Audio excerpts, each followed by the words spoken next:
In honor of Black History Month, WDSU is taking a deeper look at the families who make up the fabric and history of our great city and state. From the intersection of First and Galvez uptown, the Carter family laid a foundation of entrepreneurship and community service. In this special report, WDSU's Casey Ferran shows us how the Carter Three are carrying on that legacy.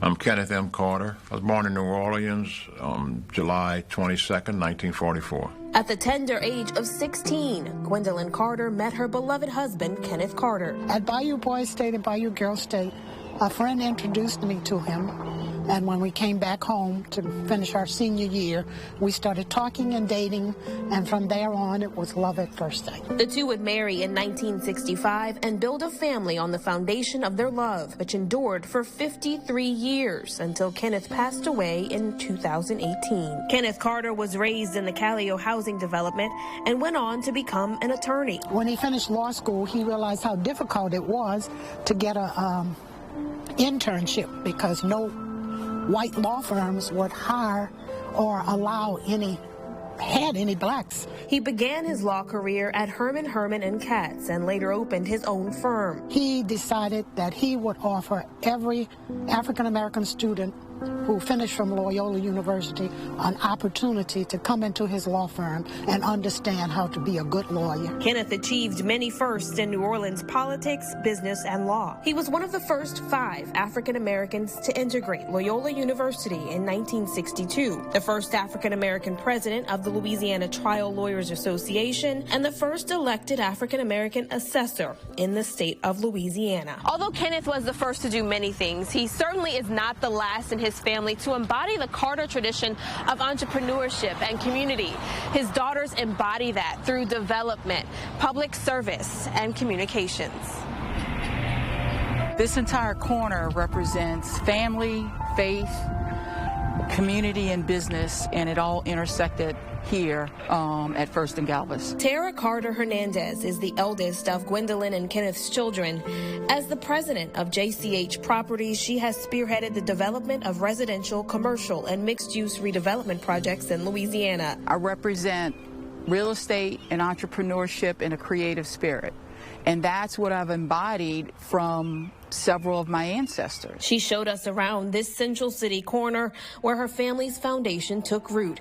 From the founding of 2 historic churches to a business her grandfather started from his home. He was an auto mechanic, and so he would service the cars for all the people in the neighborhood. To her, entrepreneurship represents freedom and opportunity. And the ability to not only have confidence that you're able to accomplish something, but also that you could perhaps be a role model and provide opportunities to pull up others because of your successes. I'm glad to be in the service.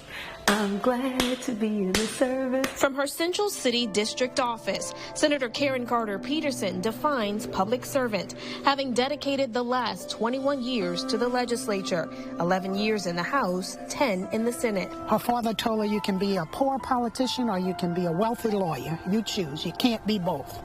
And she chose to be a poor politician. What do you think some of the most impactful pieces of legislation you sponsored or written have been? Number one would be the help to get Medicaid expansion in the last 5 years. It's so transformative for people in their lives.